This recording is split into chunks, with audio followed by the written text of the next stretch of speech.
Welcome to The Explainer. Today, we're literally putting on our hard hats and diving into a fascinating mechanical engineering audit of ancient history. We're going to bypass the standard academic narratives and focus purely on the math, the metallurgy, and the cold, hard physical evidence left behind in stone. By the time we're done here, the theories presented in this source material might just make you completely rethink human technological history. Okay, let's dive into this. Could a Bronze Age society manufacture modern aerospace components? On the surface, it sounds totally absurd, right? The standard historical narrative insists that these mind-blowing feats of precision engineering were pulled off by primitive, agrarian societies around 2500 BC. But, as you'll see in the engineering audit we're unpacking today, when you actually apply the laws of physics and modern manufacturing standards to these artifacts, it paints a wildly different picture. Moving right into Section 1, the Copper Chisel Myth. So to really grasp the scale of this debate, we first have to establish the orthodox baseline. The traditional narrative tells us that dynastic Egyptians quarried, transported, and perfectly aligned millions of massive stone blocks. We're talking about stones weighing up to 70 tons, hauled from Aswan, which is like 500 miles away. And we're supposed to believe they did all of this with dolomite pounding stones, quartz sand, and primitive copper chisels. But the source material points out an absolutely crucial mathematical and metallurgical problem here. Copper has a Mohs hardness rating of exactly 3. But Aswan red granite? That stuff is packed with quartz crystal, giving it a Mohs hardness of 7.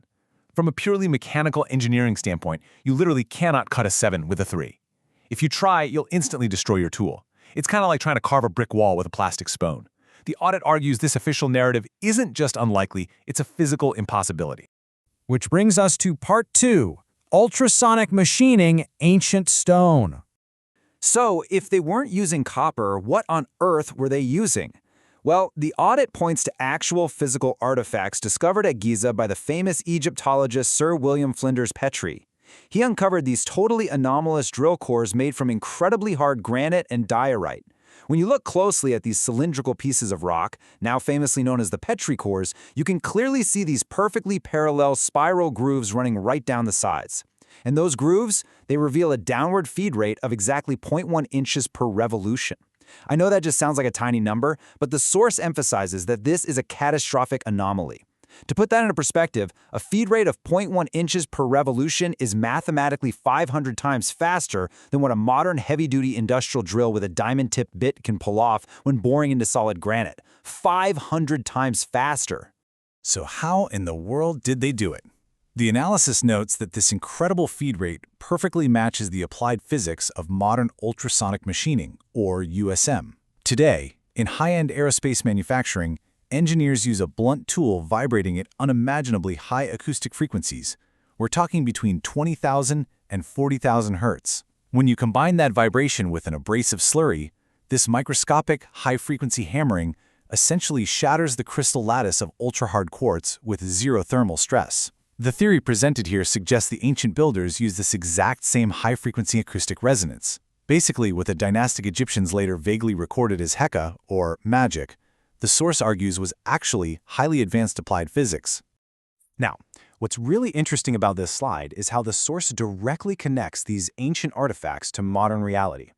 Take a look at US Patent 604534A. It's an ultrasonic machining apparatus, and it's explicitly assigned to NASA and the Jet Propulsion Laboratory for cutting advanced aerospace ceramics. Think about that for a second. The text suggests that the exact physical process theorized to carve those ancient granite cores at Giza is the very same piezoelectric technology that our modern aerospace engineers rely on today. And the source material actually takes this a step further, claiming that the modern intelligence community is already fully aware of this mechanical reality. It highlights this declassified CIA document from the Stargate files, which is literally titled The Egyptian Pyramids. According to the audit, government researchers working within these highly classified files explicitly discuss the exact mathematical impossibility of the orthodox construction methods. They specifically note the precise engineering of those granite cores, which suggests they've been actively cataloging physical proof of lost ancient high technology. Let's move into Part 3, the Serapeum Metrology Anomaly. To escalate the stakes of this forensic audit, the source takes us away from Giza and deep underground into a dark, subterranean labyrinth near the step pyramid of Djoser. This place is known as the Serapeum of Saqqara. Now, officially, this underground system was allegedly built to bury sacred Apis bulls, although tellingly, not a single bull was actually ever found inside them. But the text presents us with the ultimate engineering riddle here. How on earth do you achieve perfect optical flatness in a pitch-black subterranean tunnel?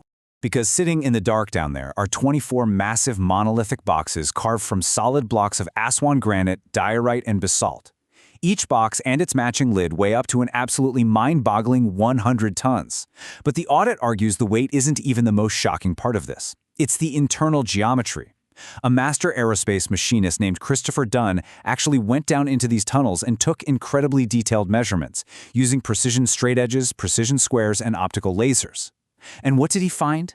He found that the inside corners of these hollowed-out boxes are perfectly square at exactly 90 degrees, like virtually zero margin of error. And even wilder, the massive 10-foot-long interior vertical surfaces are optically flat to within 2/10,000ths of an inch. That's 0.0002 inches. So the crucial point is this. The conclusion drawn from this metrology is stark. You simply cannot achieve an optically flat, perfect 90-degree internal corner inside a hollowed-out 100-ton block of solid igneous rock in a pitch-black tunnel using pounding stones and copper chisels. It's a complete mechanical impossibility. The source argues that this precise internal geometry is empirical, undeniable proof of advanced automated multi-axis computer numerical control, or CNC level machining. Whoever built these boxes, the theory clearly states, had to possess fully industrial manufacturing capabilities. Which leads us to our final section, Section 4, Scavenging Ancient High Technology. When you connect this impossible ancient engineering to modern times, a really profound theory starts to emerge from the text. The source posits that the modern intelligence apparatus operates under a highly classified assumption, that a breakaway civilization existed and lost ancient high technology is real. The theory suggests that whoever recovers the uncorrupted physics of the pre-Diluvian world, things like acoustic resonance, solid-state microwave generation, or ultrasonic machining, well, they control the modern world. This heavily implies that modern classified aerospace programs might actually be reverse engineering the silent, stone machines left behind by a highly advanced, lost civilization. So if these theories are true, and the blueprints of human technological development are actively being scavenged by modern intelligence agencies, it leaves us with one massive question. What else about our history has been hidden in the dark? The source material leaves us with this final provocative thought. Once you really look closely at the math and the physical anomalies, you absolutely have to wonder what other impossible truths might be waiting to be uncovered in the ancient stones. Thanks so much for exploring this audit with me today, and I'll catch you in the next explainer.